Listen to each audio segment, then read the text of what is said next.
Hey guys, how's it hanging? Charlie here, your coach of the São Paulo Cyndaquils for the IBL.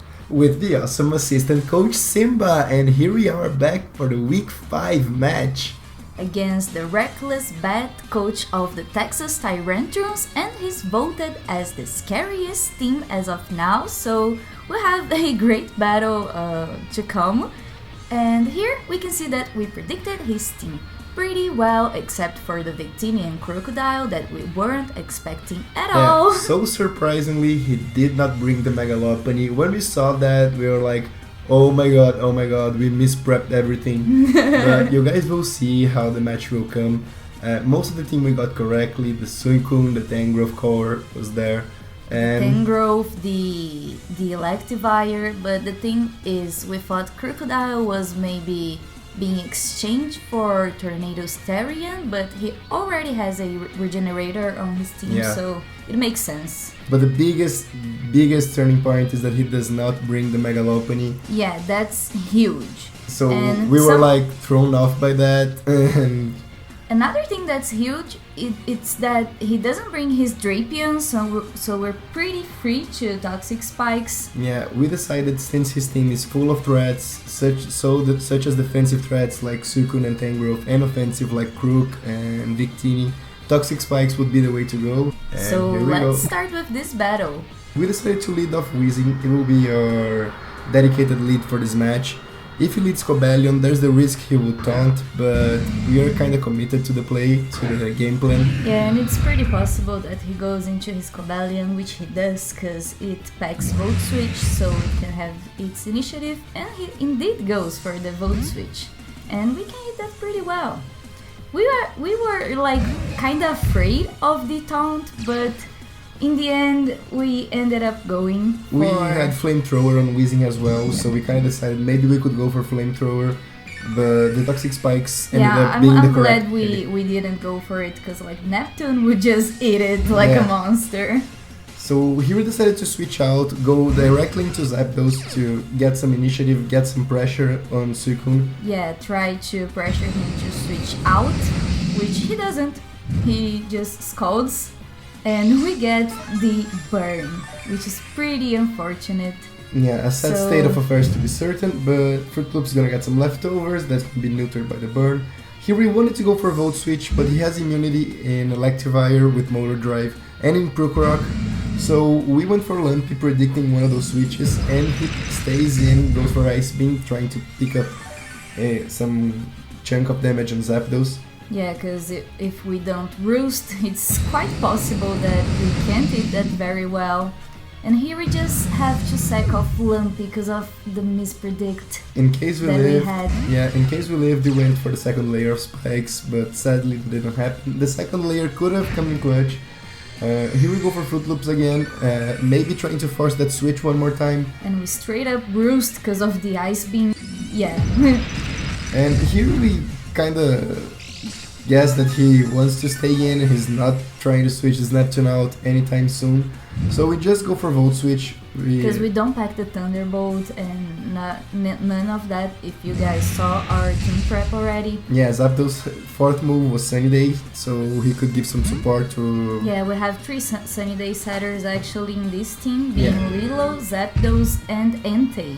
And here's Lilo showing up, and sadly the Suicune shows Calm Mind, and Lilo cannot touch it because it won't have Giga Drain, it just had Earthquake, because we thought about Cobalion, we decided it would have been better.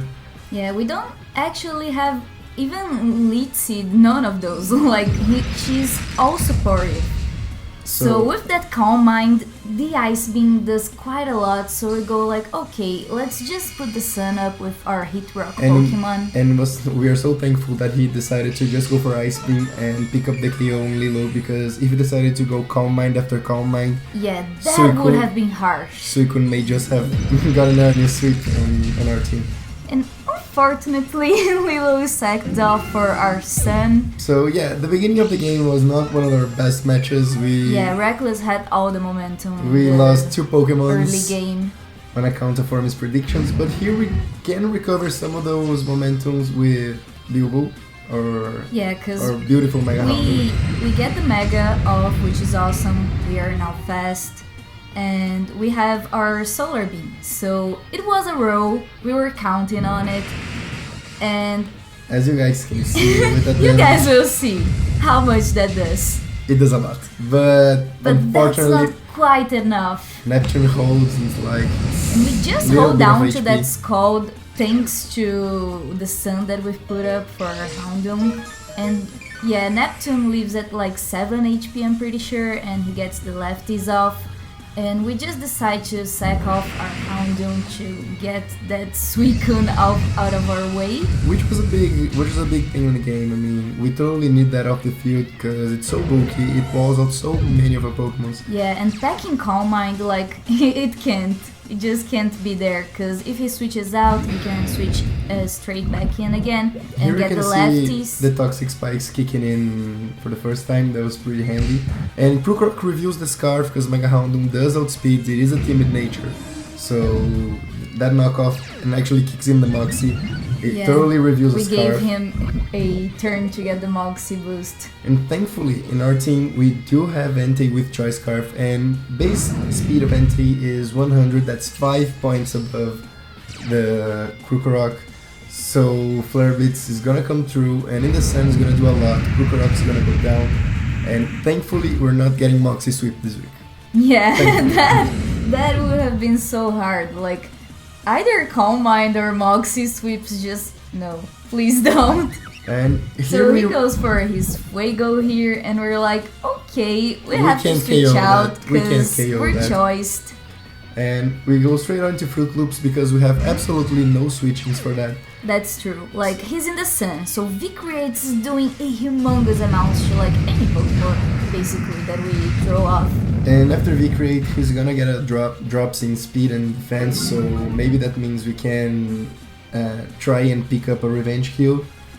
But you guys will see, this battle is full of plot twists. Yeah, the plot twists just keep coming. And so his White Herb, he shows that to us. That's pretty unfortunate, because now actually his stats are all equal again. And if he was a Jolly Nature, that would have been a Speed type, but... Gladly he wasn't. Or he wasn't, we won the Speed type, we're unsure. But Salamence connects the Earthquake, and it gets our own Moxie boost. So things are starting to turn around. We have only 2 Pokemon left. Despite our sun going down. So he goes into Cobalion and we predict HPIs, but there's no point in switching out because Entei is 100% the win condition. But it ends up we're faster. He's not max invested. He shows the Shuka Berry for us, so he's leaving our Earthquake, and interestingly enough, he's paralyzing us. Yeah, I do believe if he was max invested, the HPIs would have picked up the kill. But he decides to para us and go into Flight, maybe to stall Salamence out. Thankfully, the Toxic Spikes kick in again. And by this time, he knows that we're choiced, I'm pretty sure. So, like, Floyd can eat our Earthquakes pretty well. But he's poisoned, so that's a good point for us. With time, this will be hindered down. Here I think he predicts a switch, maybe seeing that we cannot touch it and trying to hinder our win condition, but there's no way we're gonna stay in with Salamence until he dies. Entei have slept before, he's not sleeping again, that's the only one thing. At this point, Flare Blitz, we're Adamant Nature, so it's our role to beat Electivire, so he's 100% the play to make after Salamence goes down. There's no point in switching. Yeah, even with the Leech Seed, he's not getting that much back. And I mean, if we can get through the para, it's just a kind of row to get the Earthquake off and pick up the KO. Yeah, and here there's a little bit of stall time. The poison is hindering down the Leech Seed recovery. Yeah, but the stalling was pretty fast. It was just between these two mons and was not like... Yeah, but the battle was a lot of throwing punches all around, so... Yeah, it was pretty intense. Like, in real time, we were hard making decisions. Like, we were spending all of our time. It was like a 40-45 minute battle. Here he makes a switch. He switches, and I do believe it's because of the regenerator on his 10 growth.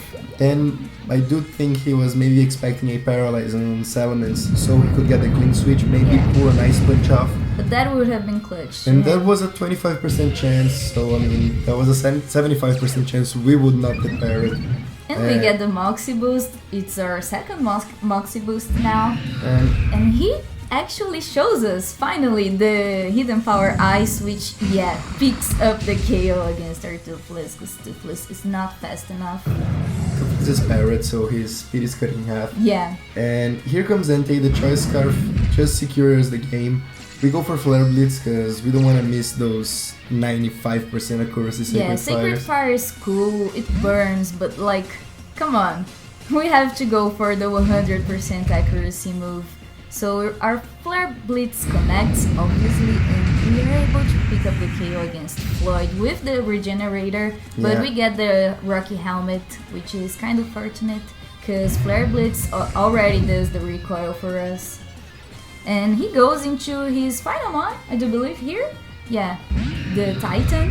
And we go for the Flare Blitz, we can't do anything else, we're scarfed, and Titan goes down. And that's the first 1-0 of the IBL. Yeah, like people are just sweeping people. It's whoa, we have a 1-0. It was such a close game, like real good battle, and props to Nick. Yeah, props to Reckless. He's a really good batter. His team is so scary, and it was a very intense match. It was one of the best matches I feel I've ever had, and I think you too, right? Yeah, like seriously, guys, go check out his side of the battle, because he's a great battler. And next week we're having a week off actually of the IBL, because we're mid-season now, and next we're going against Sky Trainer Silver, the coach of the London City Arcanines. So stay tuned for that, and see you guys next week. Bye!